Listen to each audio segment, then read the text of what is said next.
What's going on, sports fans? Welcome to another episode of the Sports Bar. Yeah. Now, guys, I hate to say it, but this is our last episode of the Sports Bar because we got a big change coming. My co-host Bryce Parker will be leaving CTV, and because he's leaving CTV, he will be leaving the Sports Bar family. Bryce, you want to tell him what's going on? Yeah, so I am taking a job in Greensboro, North Carolina. I'll be at WFMY. I'll be doing sports. I'll be doing a little bit of news there as well.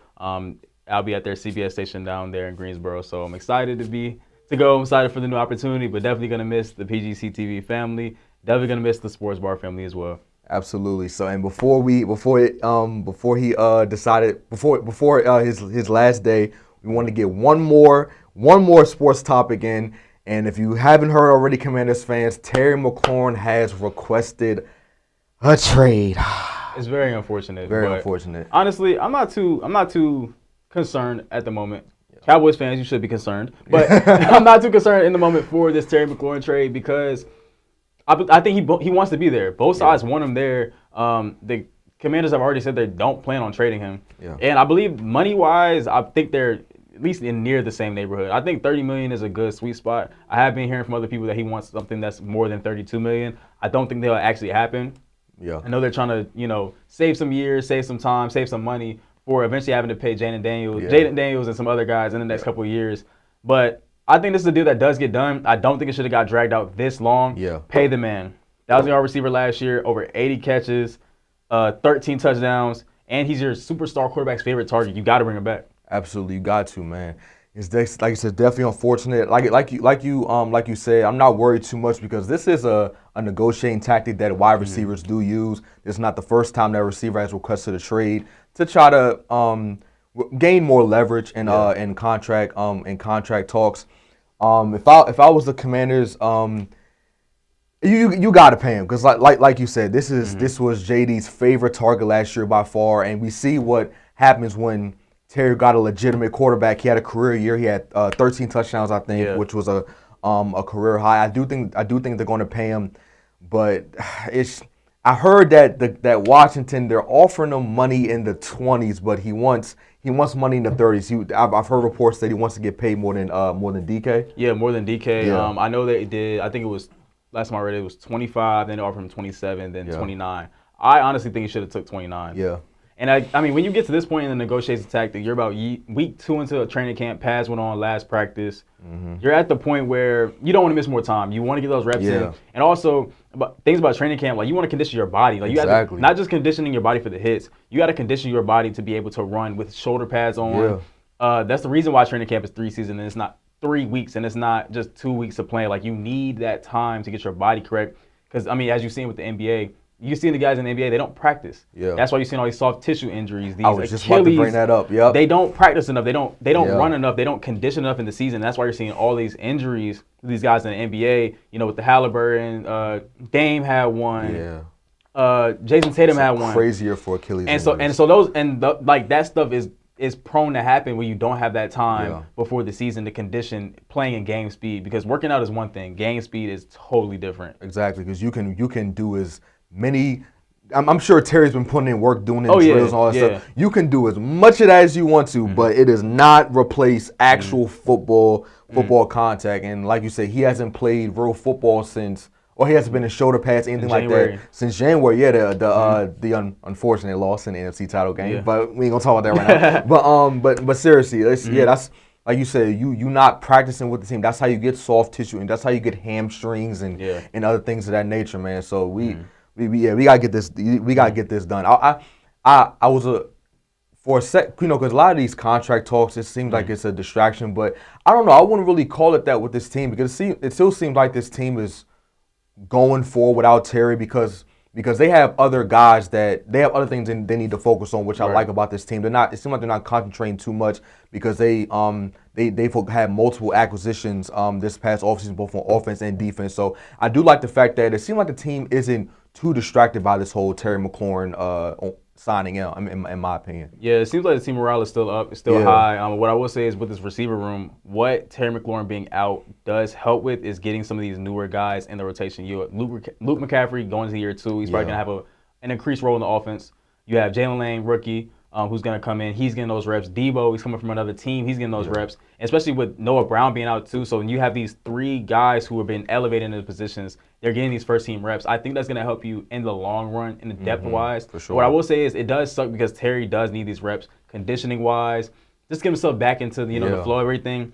But what I will say is, though, having this second year with Cliff Kingsbury at the as the offensive coordinator, he's not going to be thrown into another system where he's not knowing the plays or anything like that. Like, I'm pretty sure he has access to the playbook. Yeah, have heard reports that he's working hard. So for sure. I don't think from a play calling sense it's going to be an issue, but you need him out there. Yeah, especially if you literally have the opportunity to seize this division and make a deep playoff run, and your defense is better. Yeah. So, I mean, just get him in the building. Like, get it done. Get this done.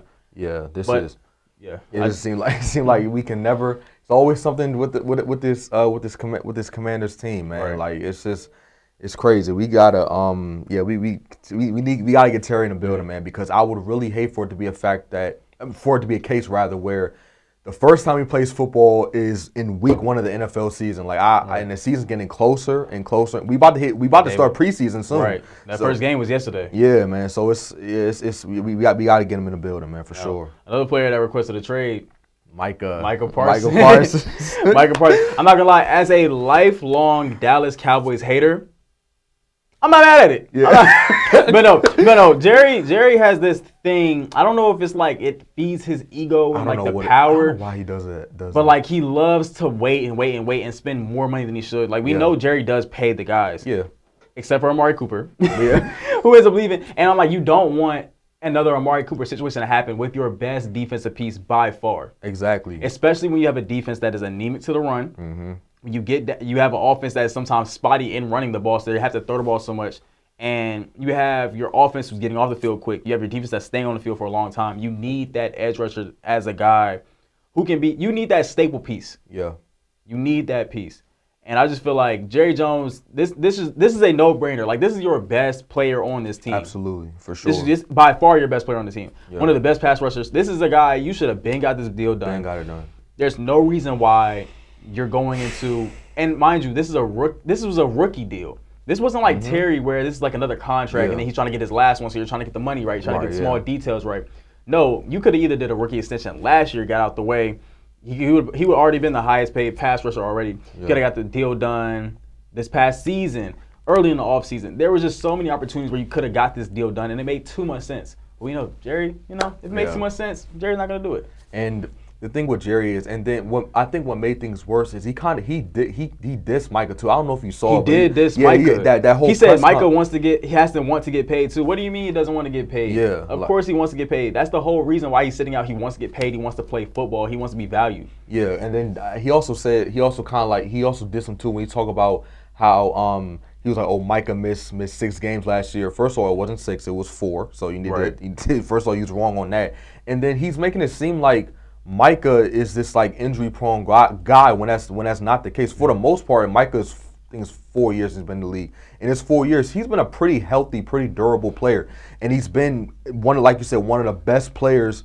Not only on this Cowboys defense, but also in the league. He's been a Pro Bowler every single year of his career. He's been a multiple-time All-Pro. Like, this is ridiculous because now you're going to have to pay him really over $40 million because guys like Myles Garrett, T.J. Watt, Max Crosby, all those guys get paid. And don't let Trey Hendrickson get paid before him too, because that's just going to push the number. Because Micah's going to be like, not only have I been as productive as those guys, I'm younger too, because all those guys are late 20s, early 30s. Micah's what, 25 maybe? It's 25. So it's like that's going to be his argument. But one thing I did see, and I'm not sure how I feel about this, is someone suggested trading Micah, the Commanders trading Terry for Micah. What you think? What you think about that? If Jerry would actually be, I'm not gonna call him stupid. If Jerry Jones would be dumb enough to actually do it, that would be a fleece for the Commanders. Absolutely. That would be a fleece for the Commanders. Like, I don't care. I mean, like, Terry is great, right?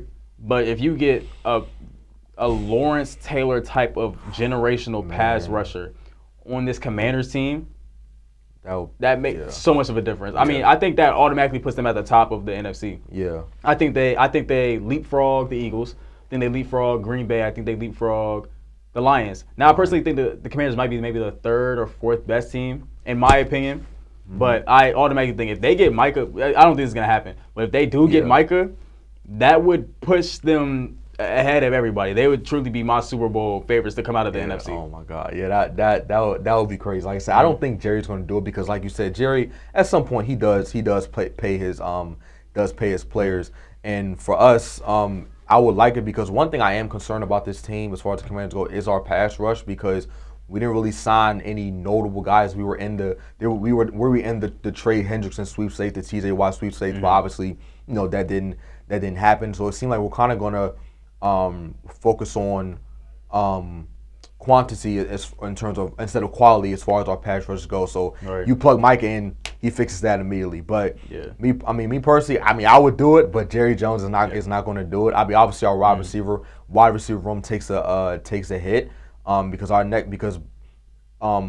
besides Terry, our next best receiving threat is I want to say maybe Debo. That might be our next best guy until Luke or Jalen Lane prove themselves. It's Debo, and I'm not really confident. I don't think at this point in Debo's career, I don't think he's the number one receiver. I also don't think he's the number one X receiver. Now, my problem with the Commanders is that they should have got a real X receiver. Like I think Jalen Lane maybe could end up developing into something that long term, but now you have Noah Brown.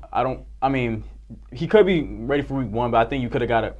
I think Debo might not have been the threat to get. I think they were really missing like that true, just one-on-one, I'm going to box you out type of receiver that was going to be like third down, I'm running the curl, throw it to me, box him out, we moving the chains. Yeah. But no, I don't think Debo is the workhorse receiver, especially in this part of his career.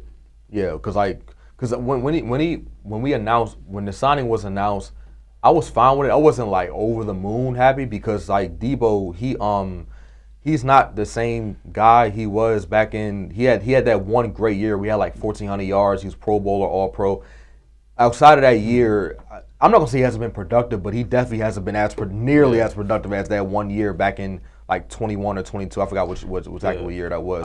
I don't see him having another season where he gets like 6 catches a game, but also gets 4 carries and all that. Like I think he's gonna be used more in a traditional. I think he still gets used as a Swiss Army knife type of player, for sure. But I feel like it's definitely more so in the passing scheme and less in the running scheme. Yeah, absolutely. And I do think B-Rob is going to end up being their feature back, which I've been saying they should have been doing for years now. Because it was like I think it was like 2 seasons ago, before Jaden Daniels got here, and it just seemed like they kept playing B-Rob, and it seemed like every single time they gave him the ball, he scored a touchdown, but they didn't want to give him the ball.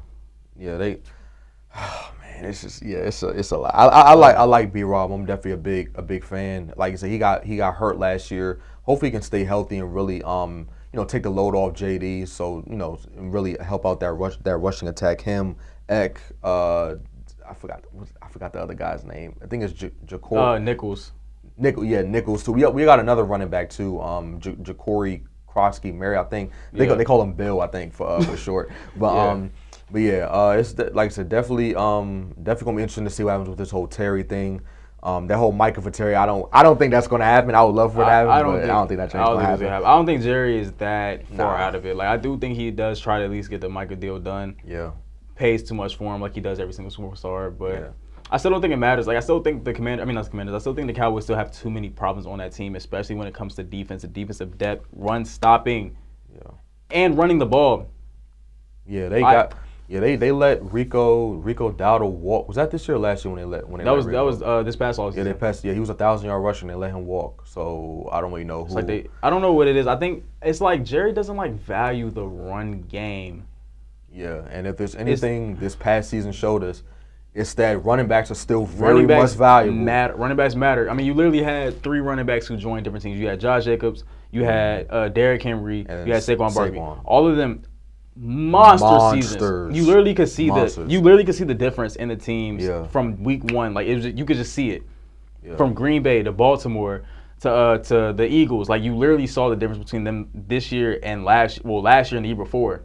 Yeah. Running backs do matter. The run game matters, and that was the script of the 2024 season. Yeah, it really was. At the end of the day, if I line up my best 11 in front of your best 11, and I run and I'm using all my manpower to run at you, do you have the manpower to stop me? And all season the Cowboys did not have it. They don't. Like literally last season was like, who can run the ball, who cannot, who can stop the run, who cannot, and that literally showcased who was gonna be the better team in the playoffs. And I mean, to the Commanders' point, I feel like that they had the problem stopping the run in the playoffs. Yeah.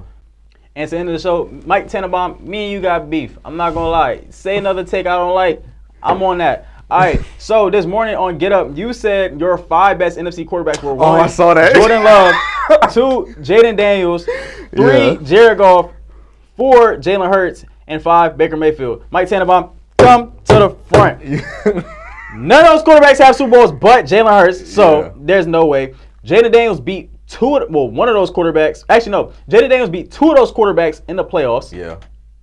Yeah, no. Jordan Love has had this is his one good season. There's no way you put him at number 1. There's also no way you put Jaden Daniels over Jalen Hurts.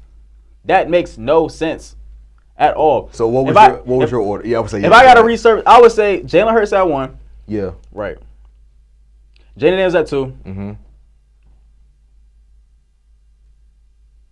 I'm gonna put Baker Mayfield at 3 because he's done more with less. Yeah, I'm gonna put Baker Mayfield. Y'all keep disrespecting Baker. And I will say, you could probably pull up clips from me back in like high school where I was saying Baker Mayfield was trash when he was with the Cleveland Browns. However, the last couple of years, Baker Mayfield has had a resurgence, and he's shown that he is a consistent. This is not streaky Baker Mayfield from Oklahoma. This is not streaky. This is not I can't depend on him Baker Mayfield from the Cleveland Browns. No. He has put up consistent numbers in the NFC South. Now he is going to have some more bump in the NFC South this year. I think the Atlanta Falcons win the NFC South, but y'all can get at me on a different platform another day. I'm not going to get into that. But, yeah, Baker Mayfield, put some respect on his name. Number 3. Yeah. Number 4, Jared Goff. Jared Goff is a great quarterback. He is a great quarterback. He's done some great things while he's been in Detroit.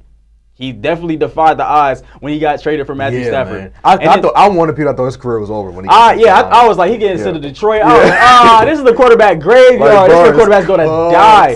I thought he was cooked. But no, Jared Goff, I'm a believer in you.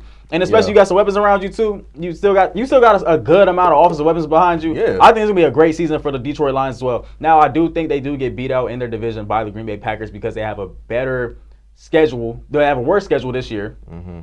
Also, and I feel like you losing both your offensive and defensive coordinators. Yeah. That never goes well. Yeah, I'm concerned about that. Now, I feel like you could get deep in the playoffs, but I do think it causes concern, especially because I think you're going to have a slower start in the beginning of your season. Now, you're a good team, so they'll bounce back, but having a slower start will come back to bite you in the butt, especially when you have good teams in your division like Green Bay, like Minnesota, like the Bears will be a better team this year. So, yeah. And then Jordan Love at 5. Jordan Love, I love you.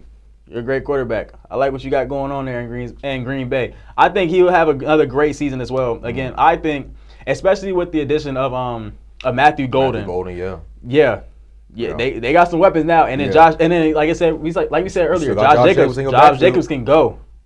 Yeah. But yeah, that'd be my list. Mike T, you're tripping, boy. Yeah, he's tripping. Yeah, when I saw that, honestly the first thing I saw with the list was not even Jordan Love, was really Jalen Hurts. I feel like Jalen Hurts is starting to become kind of underrated because I get it. You got Saquon who rushed for 2K. You got AJ Brown, a top 5 receiver. You got Devontae Smith, who's one of the best wide receiver 2s in the league. So people tend to think that you got all this talent around you, you're not really contributing much. But no, Jalen Hurts, when he's called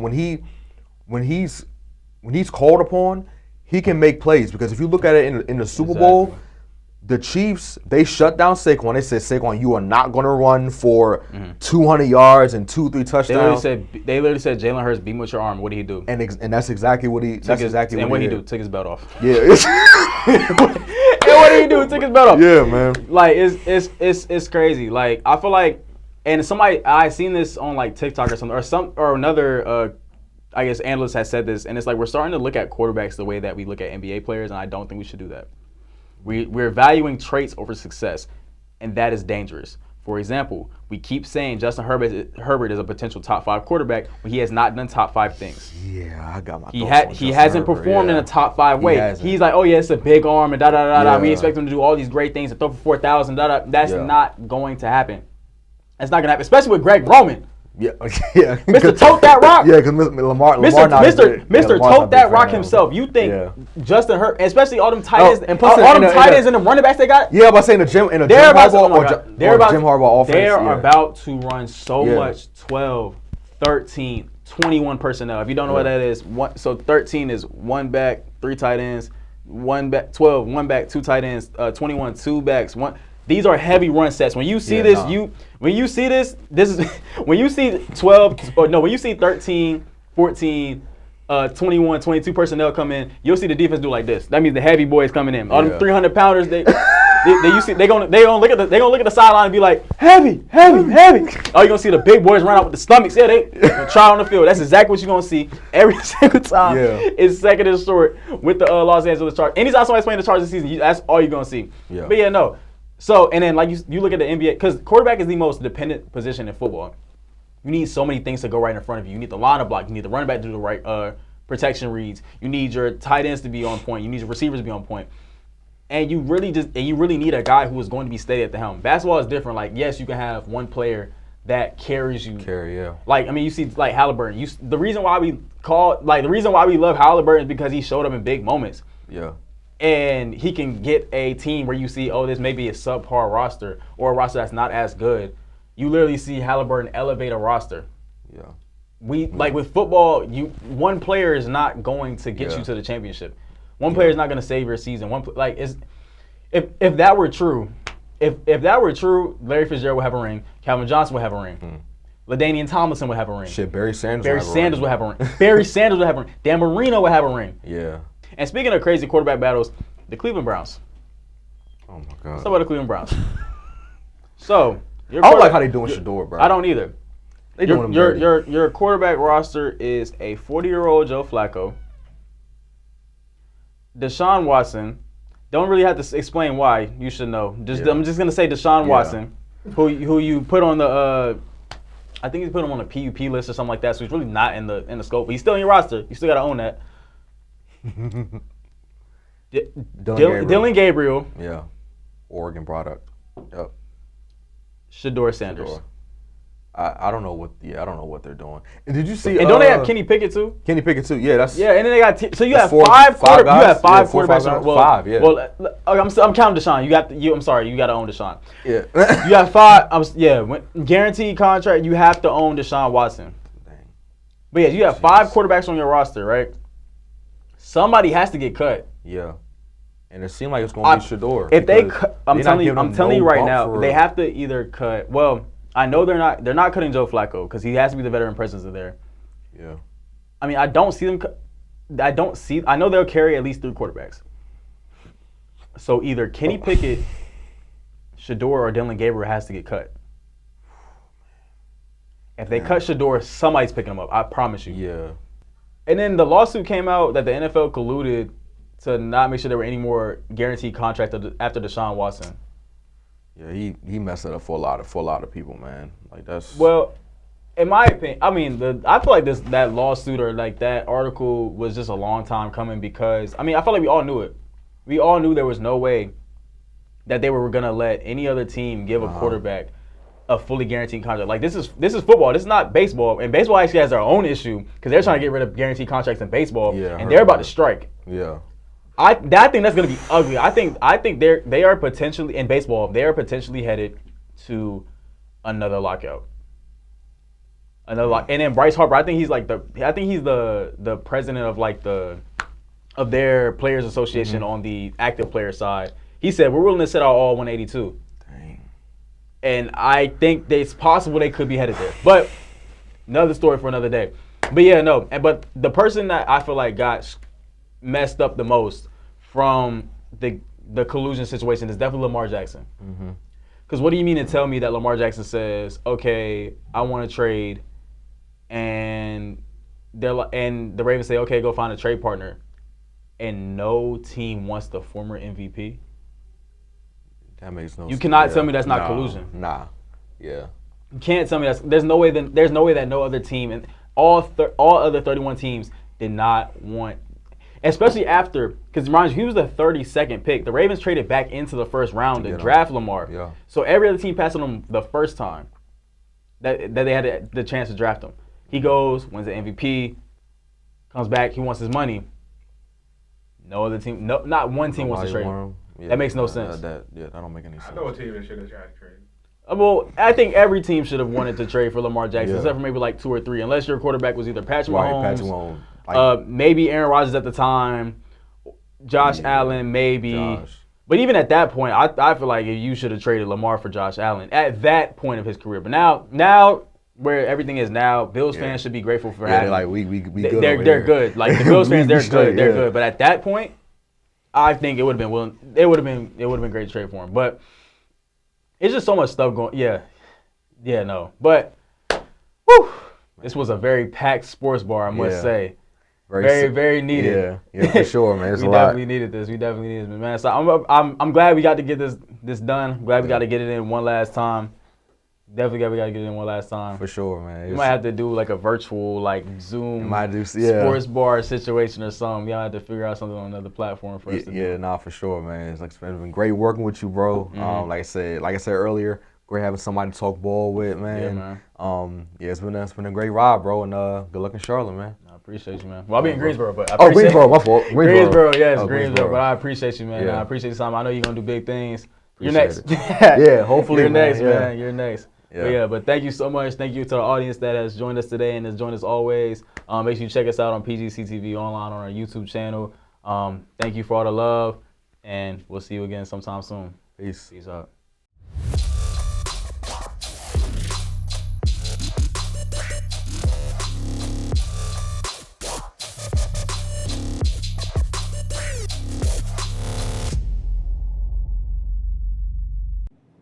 I'm not here to fire you up.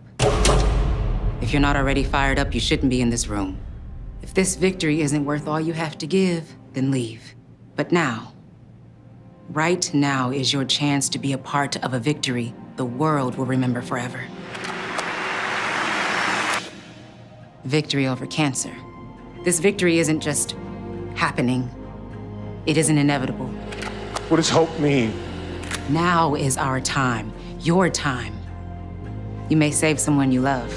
Time is very precious. Today's cancer research is tomorrow's victory. A victory that is there for the taking. Grab it. How was that? Now that was a great halftime speech. Let's go win.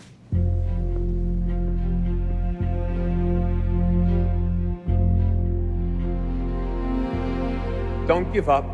Don't ever give up. My name's Stacy, I'm 57, and I was adopted in 2020. We were adopted in 2019. And we were adopted in 2021. We had a house, and it sounds crazy, but it wasn't a home. The one thing that Jake and Emma brought is it became a home. When I met Dakota, he had just turned 14. You weren't there for the first this and the first that. I missed the first words, but we got a lot of other firsts. Watching her say, oh my God, I cannot believe I got my license. And she's like, I passed. And I'm like, girl. See them grow. It is. They chose to love us. They didn't have to. They chose us. Family. You and you. Kids in the middle. What I thought was a complete life was nowhere near complete, but it is now. Learn about adopting a teen from foster care. You can't imagine the reward. Visit adoptuskids.org. In America, millions of families are facing hunger. Many are forced to choose between food and other necessities. I'm stuck between paying for medications or paying for food.